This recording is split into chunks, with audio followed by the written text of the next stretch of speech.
बिना फल के, बिना कर्म के फल की इच्छा रखना पूर्णतया व्यर्थ है। अपने जीवन में हमारे महापुरुषों, हमारे ऋषि मुनियों और जिस ईश्वर को हम मानते हैं, जो हमारा इष्ट है, जिसकी हम भक्ति करते हैं। जय श्री राम सभी को। आज हम बात करेंगे कर्म के बारे में। मानव जीवन में कर्म की विशेष महत्वता है। हम जैसा कर्म करते हैं, हम जैसा व्यवहार करते हैं, हम जैसा आचार विचार रखते हैं, वैसा ही हमारे जीवन में आगे देखने और सोचने को मिलता है।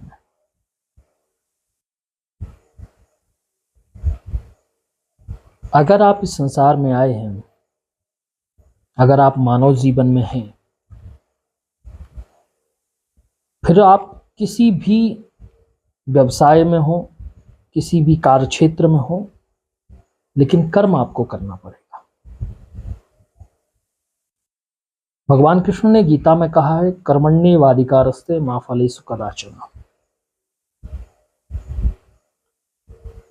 बिना फल के, बिना कर्म के फल की इच्छा रखना पूर्णतया व्यर्थ है। और अगर कर्म के साथ आप धर्मप्रिय हैं, आप भक्ति के मार्ग पर हैं, आप भगवान में विश्वास करते हैं, तो वो कर्म आपकी तपस्या बन जाता है। और ये पूर्वत निर्धारित है कि तपस्याएं हमेशा सफल हुई हैं। महत्वता ये आती है, आज के वर्तमान समाज में जैसे धर्म की एक परिभाषा बन के आई है, कहीं ना कहीं लोगों की समझ की कमी से, या जो समझाने के लिए उत्तरदायी है, उनके बेहतर रूप से ना समझाने की वजह से हम अपने कर्तव्य पथ से विमुख होते जा रहे हैं।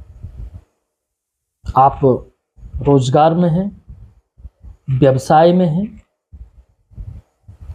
पाठ्यक्रम में हैं, पढ़ाई कर रहे हैं, व्यापार कर रहे हैं या नौकरी कर रहे हैं,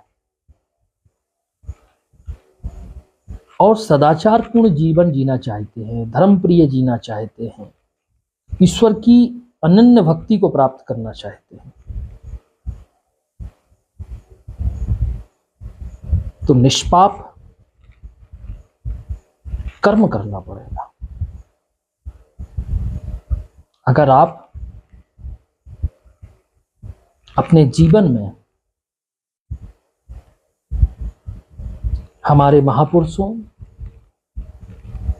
हमारे ऋषि मुनियों और जिस ईश्वर को हम मानते हैं, जो हमारा इष्ट है, जिसकी हम भक्ति करते हैं, अब वो कृष्ण के भी अनुयायी हो सकते हैं, राम जी के भी अनुयायी हो सकते हैं, भगवान भोलेनाथ के भी अनुयायी हो सकते हैं, पराम्बा भगवती जगतजननी माँ अम्बे के भी अनुयायी हो सकते हैं, किसी के भी अनुयायी हो। भक्ति हमेशा निष्पाप कर्म सिखाती है।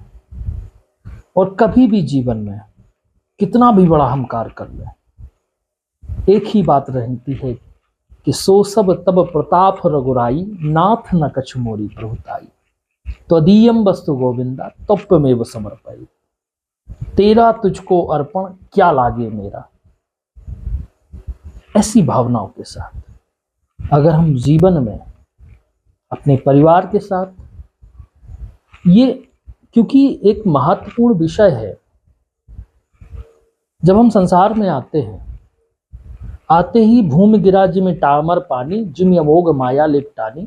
जब जीव इस संसार में गिरता है, जब जीव का जन्म होता है, तो पहले तो वो निष्पाप होता है, लेकिन जब वो इस धराधाम में गिरता है, तब उसे बताया जाता है कि ये आपके पिताजी हैं, ये आपकी माता जी हैं, ये अपने नहीं हैं, ये दूसरे हैं, ये पराये हैं। उसके बाद उसकी प्रारंभिक शिक्षा, फिर उसे बताया जाता है कि जीवन में संघर्ष करो, सफल बनना है तो कुछ करना पड़ेगा, कर्म करना पड़ेगा। उसी के साथ साथ अगर ये बेहतर संस्कार दिए जाए कि कर्म निष्पाप और ईमानदारी से हो, तो जीवन में अल्प तो रहेंगे, छोटे तो रहेंगे, अगर ज्यादा उन्नति नहीं कर पाए तो छोटे तो रहेंगे, लेकिन अंतर्मन से और भगवान के सामने खड़े होने में कभी शर्म नहीं होगी। तो हमेशा हमारा ये कहना रहता है कि अपने जीवन में जो भी कार्य कर रहे हो, आप सांसारिक भाव में हैं, आपके ऊपर जिम्मेदारियां हैं, आप समाज से जुड़ के चल रहे हैं, कोई बात नहीं। आप भक्ति को ज्यादा समय नहीं दे पा रहे हैं, भगवान को ज्यादा समय नहीं दे पा रहे हैं, कोई बात नहीं, लेकिन ये भावना हमेशा बना के चले कि हरि व्यापक सर्वत्र समाना। भगवान हर जगह व्याप्त है, हर रूप में व्याप्त है, हर इंसान में व्याप्त है, हर जीव में व्याप्त है। अगर ऐसी भावना आपकी है तो आपके कर्म के द्वारा, आपके हाथों से कभी अनर्थ नहीं होगा, कभी पाप नहीं होगा। तो जीवन में हमेशा सदाचार पूर्ण जिएं, स्वच्छ रहें, ईश्वर में भरोसा रखें, भक्ति करें, इन्हीं सद्भावनाओं के साथ। जय श्री राम।